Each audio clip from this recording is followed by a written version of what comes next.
that ever jam up on you? The discharge? Yeah, when you go to... No, I mean, you know, like there, I kind of got wedged between the walls, so I just lifted it back up a little bit, kind of pulled it out, and then pushed this back down. You can manipulate this without being in the hole, it's just a ball.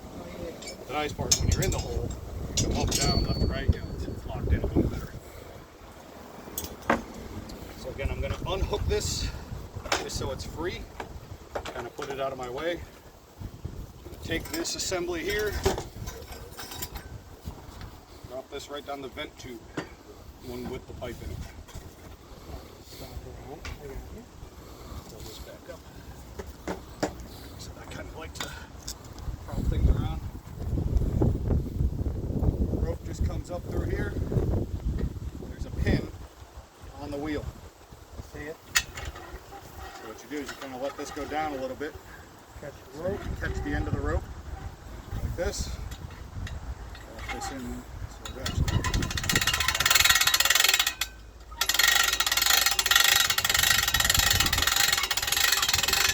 once it's there, kind of getting the weight of the pump. Out of habit, you don't really have to. I kind of just support it a little bit. It'll start lifting the pump up. Just give it a little wiggle. You literally just crank this. The pump will come all the way up high enough, then you can spin it and put it down here. You can lower a pump back in with the same mechanism. Kind of just on your way down, you're still trying to get that line up nice. So you have two options. You can either line up like this, or you can actually just put the pump in the tank, for lack of better terms, wrong, to get this thing out of your way, and then you can just make a little adjustment from there.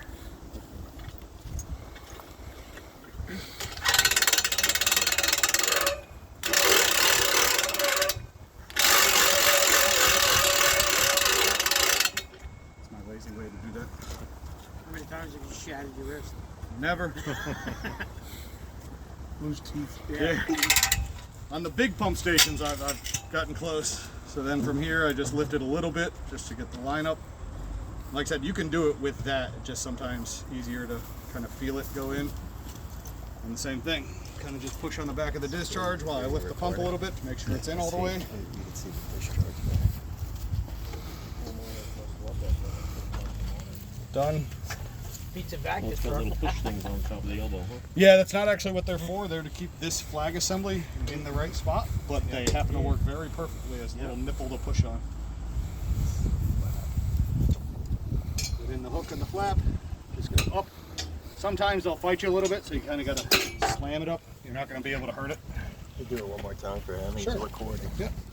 So you get in there's a little hole in the top right from my side, top left from that side, down, up. As long as it's directly over the top and vertical, you're good. And then you got the latch mechanism here. So last step, lock it in. Now, honestly, if you lock those in and they don't go 100%, it's not going to affect operation at all. The locking mechanism is number one for shipping. Number two, it helps to maintain the seal between the wet well and the dry well. But again, if you're out here at 3 o'clock in the morning, you're just trying to get a pump in, just get the pump in. You can always worry about the other part after. Plus, if you're putting in a temporary pump, you know you're coming back probably in a week or two to get it back into operation. Hang these back up top.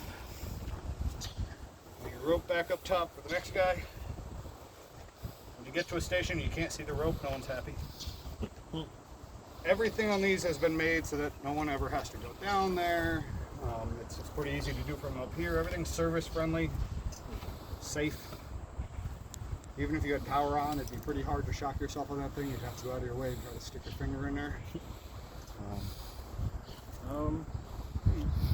So like you hear, we're almost done. Once we have our spare pump in, now we can come over to the panel and test operation. We're over on.